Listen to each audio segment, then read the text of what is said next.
राम राम नमस्कार। हम किरण उपाध्याय अपना चैनल पर रउरा सबके बहुत बहुत स्वागत करतानी। आज बहुत सुंदर एगो कजरी गीत सुनावतानी। रउरा सबके पसंद आई तो लाइक सब्सक्राइब जरूर करब सबे। पूरा सपोर्ट करी सबे, कमेंट करके बताइब सबे कैसन लागल। चलिए सुनल जा।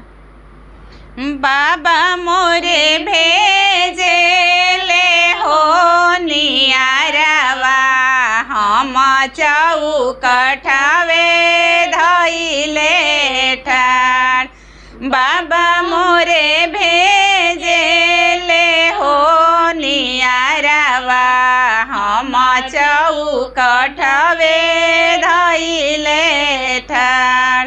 ससुर मोरे राखेले हो नियारवा, सैया पाछे पाछताई।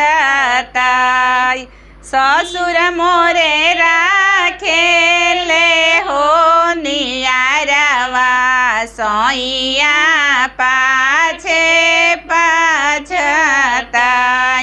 अब धनी चलली हो नैहरवा, छूटल कजरी के लहार।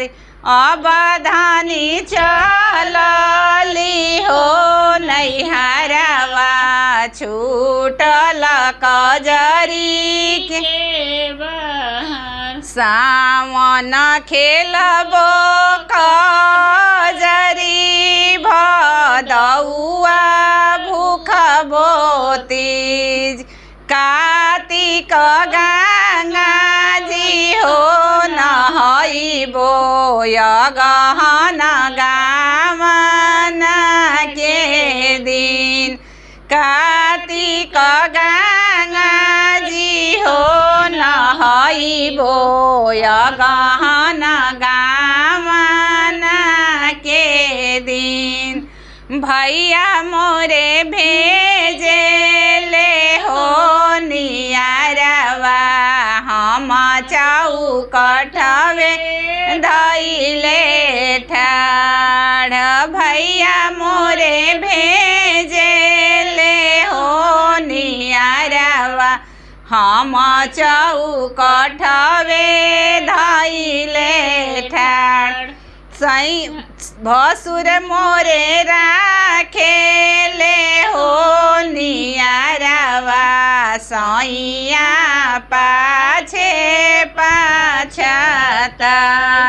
भसुर मोरे राखेले हो नियारवा, सैया पाछे पाछताई। अब धनी चलली हो नैहरवा, छूटल कजरी के बहार। अब धनी चलली हो नैहरवा, छूटल कजरी के बहार। सावन खेलबो कजरी, भदौआ भूखबो तीज। कार्तिक गंगा जी हो नहइबो, गहन गामन के दिन। कार्तिक गंगा जी हो नहइबो, गहन गामन